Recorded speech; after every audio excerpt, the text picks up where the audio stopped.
नमस्कार, मैं दीपक लवानिया और आप देख रहे हैं नारद न्यूज। पेश है भरतपुर जिले की आज की खास खबरें। भारतीय जनता युवा मोर्चा के प्रदेश अध्यक्ष हिमांशु शर्मा भरतपुर के दौरे पर रहे और इस दौरान उन्होंने होटल उदय विलास में पत्रकार वार्ता को संबोधित करते हुए राज्य की कांग्रेस सरकार पर जमकर हमला बोला है। पत्रकार वार्ता में भाजयुमो के प्रदेश अध्यक्ष हिमांशु शर्मा ने कहा कि राज्य की कांग्रेस सरकार ने अपने कार्यकाल में 2 कीर्तिमान स्थापित किए हैं। उन्होंने कहा कि पहला कीर्तिमान सबसे कम समय में अलोकप्रियता हासिल करने की है, तो वहीं दूसरा कीर्तिमान सरकार की दिलचस्पी शासन चलाने में नहीं बल्कि जेबें भरने में है। उन्होंने कहा कि सरकार की आपसी लड़ाई के चक्कर में आम जनता परेशान है और राजस्थान के मुख्यमंत्री को राज्य के वैभव से ज़्यादा अपने स्वयं के वैभव की चिंता है। उन्होंने कहा कि राज्य सरकार के तानाशाह रवैये से राज्य की जनता में आक्रोश है और आगामी विधानसभा चुनाव में कांग्रेस को सबक सिखाने की जनता ने ठान रखी है। उन्होंने कहा कि पेपर लीक मामले में लगातार सामने आ रहे हैं। या तो भर्ती परीक्षाएं होती नहीं हैं और होती भी हैं तो पेपर लीक हो जाते हैं। उन्होंने राज्य सरकार पर आरोप लगाते हुए कहा कि कांग्रेस सरकार प्रदेश के युवाओं के भविष्य के साथ खिलवाड़ कर रही है। पत्रकार वार्ता में भाजयुमो के जिलाध्यक्ष सौरभ फौजदार ताखा, महामंत्री जीतू गणेश नगर, मोहित चतुर्वेदी, राजेश चौधरी सहित कई भाजयुमो कार्यकर्ता मौजूद रहे। इस मौके पर भाजयुमो के पदाधिकारियों व कार्यकर्ताओं ने प्रदेश अध्यक्ष हिमांशु शर्मा का जोरदार स्वागत भी किया। राजस्थान में जो कांग्रेस की सरकार है, इसके 2 बड़े कीर्तिमान हैं। 4 वर्ष सरकार के पूर्ण हो रहे हैं, सरकार भी जश्न मना रही है और भारतीय जनता पार्टी जो है वो जनता का जो गुस्सा था और जो आक्रोश में बदला उसको सामने रखने का काम कर रही है। 2 कीर्तिमान जो मैं आपके सामने रखना चाह रहा हूँ, आपके माध्यम से आपके दर्शकों के सामने रख रहा हूँ। पहला कीर्तिमान ये था कि ये वो सरकार है जिसने सबसे कम समय में सबसे अधिक अलोकप्रियता हासिल की। सबसे कम समय में, पहला साल नहीं बीता था इस सरकार को और ये सरकार अलोकप्रिय हो गई थी। अलोकप्रियता जो थी वो एंटी इनकम्बेंसी में बदली और एंटी इनकम्बेंसी आज जन आक्रोश के अंदर बदल चुकी है। दूसरी, इसका जो प्रमुख कारण है, ये अलोकप्रियता क्यों आई? क्योंकि सरकार का उद्देश्य शासन चलाना नहीं है। सरकार का जो उद्देश्य है वो अपनी झोली भरना है। मैं मुख्यमंत्री का ही उदाहरण दूंगा। राजस्थान के जो मुख्यमंत्री हैं उनको राजस्थान के वैभव की चिंता नहीं है, राजस्थान के मुख्यमंत्री को अपने स्वयं के वैभव की चिंता है।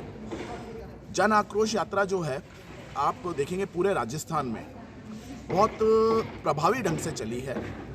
कार्यकर्ताओं का भी मूवमेंट हुआ है, जनता के बीच में गए हैं और जनता का जो आक्रोश है उसको स्पष्टतया लोगों के सामने रखने का काम जन आक्रोश यात्रा ने किया है। काम है कि मुख्यमंत्री यह कहेंगे कि सरकार के खिलाफ कोई विरोधी लहर नहीं है।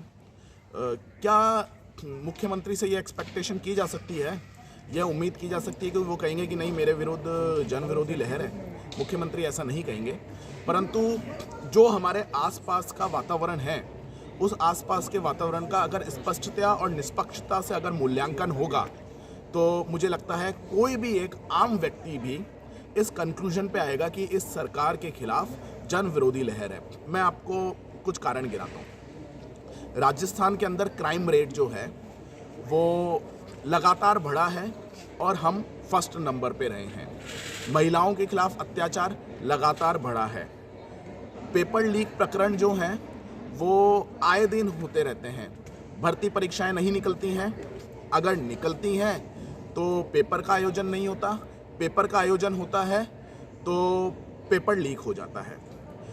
इस तरीके का जो वातावरण है और उस वातावरण के बाद अगर कोई मुख्यमंत्री कहे कि उसके खिलाफ जन विरोधी लहर नहीं है, मुझको लगता है इसको कोई भी व्यक्ति किसी भी परिस्थिति में स्वीकार नहीं करेगा।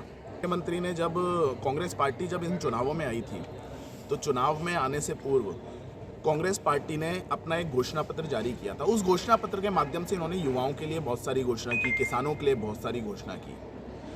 वो घोषणाएं जमीन पर नहीं आ पाई। मैं उदाहरण देता हूँ, चुनाव घोषणा पत्र में आप कहते हैं कि अगर हम सत्ता में आते हैं तो हम राजस्थान के बेरोजगार युवाओं को बेरोजगारी भत्ता देने का काम करेंगे। राजस्थान में लगभग 1 करोड़ से बहुत ज़्यादा बेरोजगार हैं।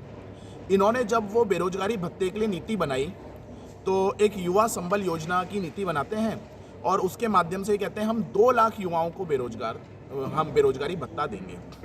हमने सूचना के अधिकार अधिनियम और विभिन्न माध्यमों से पता करने का प्रयास किया तो कुछ हजार लोगों को भी बेरोजगारी भत्ता नहीं पहुंच पाया। आप करोड़ों का वादा करते हैं चुनाव में आने से पूर्व, आप लाखों के लिए योजना बनाते हैं और 2 लाख के लिए योजना बनाते हैं, करोड़ का कुछ प्रतिशत, लाखों के लिए योजना बनाते हैं और हजारों को भी नहीं दे पाते। तो इस प्रकार की जो परिस्थितियां हैं वो राजस्थान में है। और उसके बाद आप कहते हैं कि साहब हम युवाओं के लिए बजट लाना चाहते हैं। आप युवाओं के लिए बजट लाएं, पर आपने जो पहले युवाओं के साथ वादे किए उसको पूरा कर दीजिए। आप बेशक युवाओं के लिए बजट लाइए, पर बजट से पूर्व यह जो रीट की धांधली होती है, शिक्षक भर्ती परीक्षा के अंदर पेपर लीक हो जाता है, इन पेपर लीक को रोकना मुझको लगता है बहुत ज़्यादा आवश्यक है। अगर ये 5वें साल में एंटर होने पर, प्रवेश करने पर मुख्यमंत्री सोचते हैं कि 4 साल पहले भी वादे किए थे, अब 5वें साल में फिर वादे करते हैं और युवाओं को बरगला देंगे, तो मुझको लगता है इस प्रकार की कोई भी स्थिति संभव नहीं है राजस्थान के अंदर।